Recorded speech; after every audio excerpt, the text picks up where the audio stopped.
2025 SLST গুরুত্বপূর্ণ update. Please তোমরা ভিডিওটা মন দিয়ে দেখবে। এখন অনেকের মনে হচ্ছে যোগ্য শিক্ষকদের চাকরি থেকে যাবে, ওদের চাকরি যাবে না, 25 এসএলএসটি ক্যান্সেল হয়ে যাবে। কেন এমন মনে হলো? নতুন আপডেট আমি দেখাচ্ছি।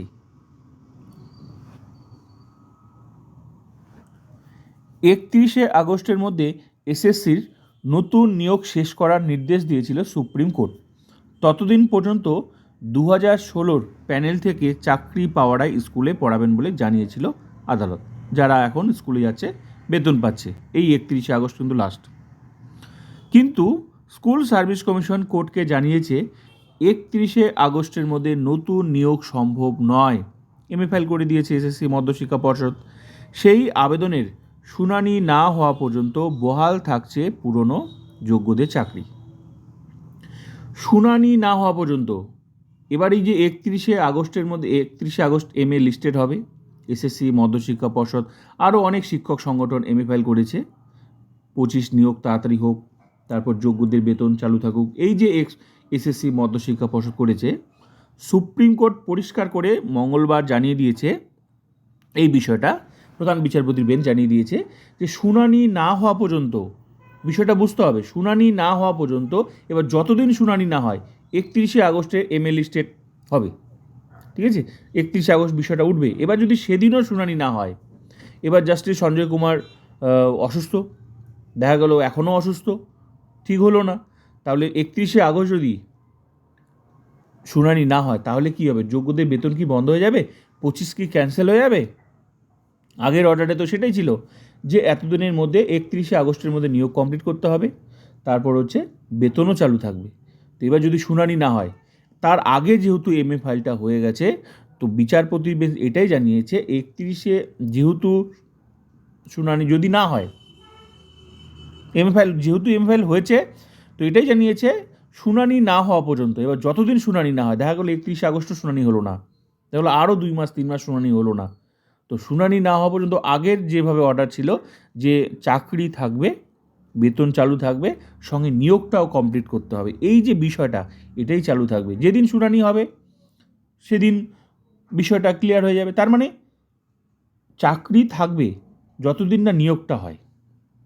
যেভাবে অর্ডারটা হয়ে এসেছে দুবার, যে যেমন 31শে আগস্টের মধ্যে নিয়োগ কমপ্লিট করতে হতো, বেতনও চালু থাকবে।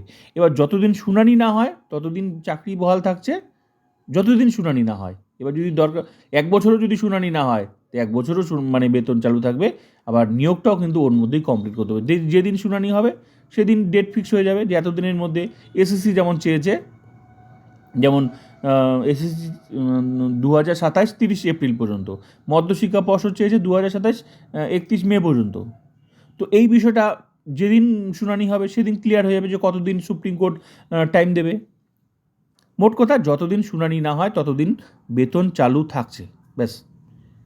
এর ফলে অনেকের আবার এমন চিন্তাধারা হয়ে গেছে যে শুনানি না হোক, ভালো, শুনানি না হলেই ভালো, তাহলে যোগ্যদের চাকরি থেকে যাবে, কিন্তু শুনানি তো হবেই। মোট কথা, মানে যোগ্যদের চাকরির সাথে এই পরীক্ষাটাও রিলেটেড আছে, যোগ্যদের চাকরিও থাকবে, তো পরীক্ষাটা নিতেই হবে, মানে তার মানে 25 এসএলএসটি নিয়োগটা অবশ্যই হবে, কিন্তু একটা ডেট ফিক্স করে দেবে যে এতদিনের মধ্যে, একটা টাইম ফিক্স করে দেবে যে এতদিনের মধ্যে নিয়োগ কমপ্লিট করতে হবে, এতদিন পর্যন্ত ওদের বেতন চালু থাকবে, কিন্তু শুনানি হবে। 31শে আগস্ট শুনানি হওয়ার কথা আছে, এবার দেখার 31শে আগস্ট শুনানি হয় কি না। আর কি বলে, এই 9, 10, 11, 12 সেপ্টেম্বর মাসে কিন্তু 9, 10-এর ইন্টারভিউ হওয়ার প্রবল সম্ভাবনা আছে। তোমরা প্রস্তুতি শুরু করে দাও 9, 10, ঠিক আছে?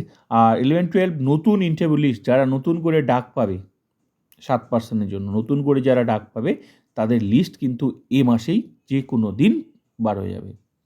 ইন্টারভিউ কিন্তু সেপ্টেম্বরে অনেক কিছুই হবে, অনেক কিছু, অনেক গতি আসবে সেপ্টেম্বরে, ঠিক আছে?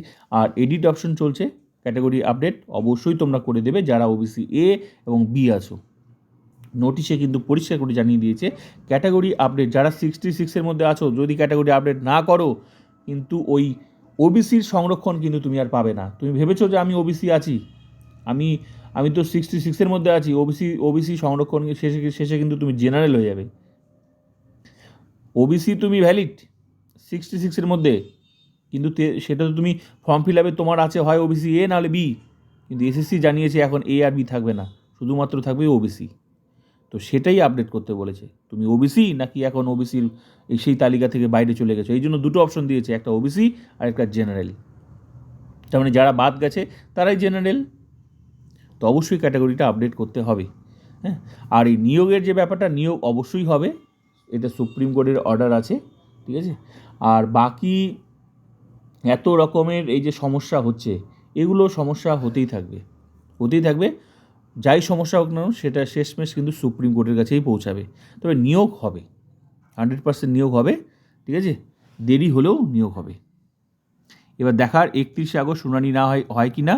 যদি না হয় বেতন চালু থাকবে, আগের যেভাবে অর্ডার ছিল বেতন চালু থাকবে, সঙ্গে নিয়োগটাও কিন্তু একটা কমপ্লিট করতে হবে। এরকমই একটা আবার যেদিন শুনানি হবে এরকমই একটা ডেট ফিক্স হয়ে যাবে যে এতদিনের মধ্যে নিয়োগ কমপ্লিট করতে হবে, এতদিনের মধ্যে বেতন চালু থাকবে।